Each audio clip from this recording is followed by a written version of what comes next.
Hello friends, welcome to our channel. இன்னைக்கு நம்மளோட சேனலில் ரொம்ப சிம்பிளான ஈஸியான ஒரு ஃபிஷ் ரெசிபி தான் பார்க்க போகிறோம். சாலமன் ஃபிஷ்ஷை ப்ராயில் பண்ணுறது பற்றி தான் பார்க்க போகிறோம். டீப் ஃப்ரை பண்ணாமல் ப்ராயில் பண்ணி ரொம்ப டேஸ்ட்டாக எப்படி இந்த ரெசிபியை ரெடி பண்ணுறதுன்னு பார்க்கலாம். வாங்க வீடியோக்குள்ளாடி போகலாம். முதல்ல இந்த சாலமன் ஃபிஷ்ஷை நம்ம க்ளீன் பண்ணி எடுத்துடலாம்.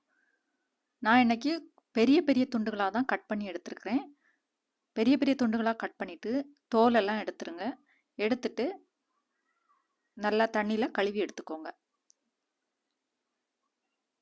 அதுக்கப்புறமா இந்த ப்ராயில் ஃபிஷ்ஷுக்கு தேவையான மசாலா ரெடி பண்ணலாம். 1 டீஸ்பூன் இஞ்சி பூண்டு விழுது எடுத்துக்கோங்க. அரை டீஸ்பூன் மஞ்சள் தூள், 2 டீஸ்பூன் மிளகாய் தூள் எடுத்துக்கோங்க. உப்பு எடுத்துக்கோங்க. இதில் வேறு எந்த மசாலாவும் நம்ம சேர்க்க போகிறதில்ல. இவ்வளோ மசாலாவே போதும். இந்த மாதிரி சிம்பிளான மசாலா யூஸ் பண்ணி ரொம்ப டேஸ்ட்டாகவே செய்யலாம். இதில் தண்ணி எதுவும் நீங்கள் சேர்க்கக்கூடாது. ஆயில் சேர்த்துக்கணும். நான் இன்றைக்கி ஆலிவ் ஆயில் சேர்த்துருக்குறேன்.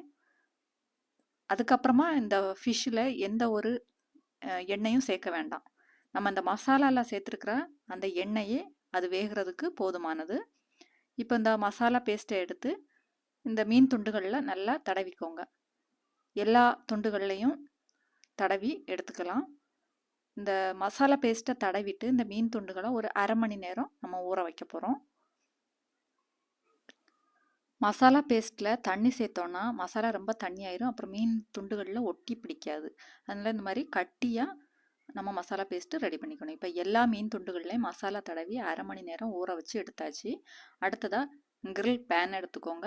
அதில் இந்த கம்பிகளுக்கு மேலே நம்ம மசாலா தடவி ஊற வச்சோம்ல அந்த மீன் துண்டுகளை வரிசையாக அடுக்கிக்கலாம்.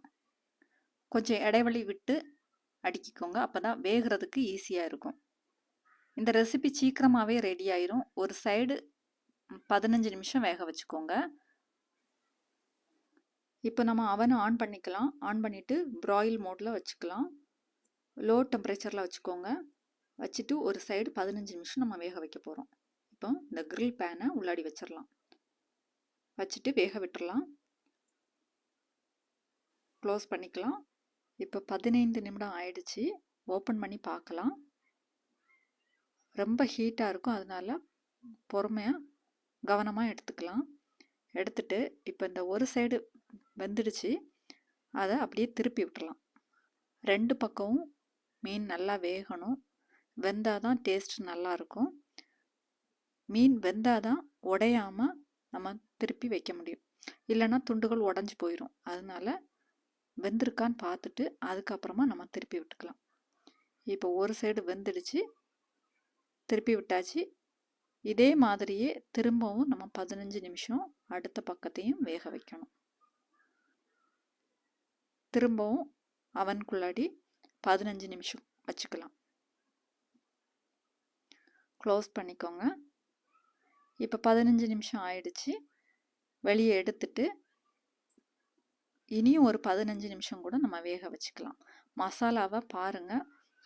நல்லா வெந்திருக்குன்னா பிரச்சனை இல்லை. எனக்கு கொஞ்சம் வெந்தது கம்மியாக இருந்த மாதிரி இருக்கிறதுனால நான் 15 நிமிஷம் கூட வேக வைக்க போகிறேன். திரும்பவும் உள்ளாடி வச்சுட்டு ஒரு 15 நிமிஷம் நம்ம வேக வச்சு எடுத்துக்கலாம். இப்போ அவனை ஓப்பன் பண்ணிவிட்டு வெளியே எடுத்துக்கோங்க. சூப்பராக ரெடியாக இருக்குது. இந்த சாலமன் ஃபிஷ்ஷை இப்போ நம்ம பிளேட்டுக்கு மாற்றிக்கலாம்.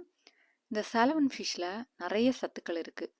Proteins, vitamins, omega 3 fatty acid எல்லாமே இருக்கிறதுனால குழந்தைங்களுக்கும் கொடுக்கலாம், பெரியவங்களும் சாப்பிடலாம். இந்த மாதிரி ப்ராயில் பண்ணி சாப்பிட்றது ரொம்பவே நல்லது. நம்ம டீப் ஃப்ரை, சாலோ ஃப்ரை பண்ணாமல் இந்த மாதிரி ப்ராயில் பண்ணி தாராளமாக சாப்பிடலாம். கடைசியாக இதில் கொஞ்சம் வெங்காயமும் மல்லி இலையும் சேர்த்துக்கோங்க. வெங்காயம் மல்லி இலையும் சேர்த்து இந்த சாலமன் ஃபிஷ்ஷை சாப்பிடும்போது டேஸ்ட் அவ்வளோ அருமையாக இருக்கும். இதை நம்ம தனியாகவே சாப்பிடலாம், அவ்வளோ நல்லாயிருக்கும். நீங்களும் இதே மாதிரி சிம்பிளான மசாலா யூஸ் பண்ணி ப்ராயில் பண்ணி சாப்பிட்டு பாருங்கள்.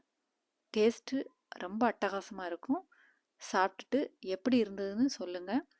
இந்த வீடியோ பிடிச்சிருந்தா மறக்காமல் சேனலை சப்ஸ்கிரைப் பண்ணுங்கள், சப்போர்ட் பண்ணுங்கள், லைக் பண்ணுங்கள், ஷேர் பண்ணுங்கள். இந்த ரெசிபியை பற்றி கமெண்ட் பண்ணுங்கள். நன்றி. வாழ்க வளத்துடன்.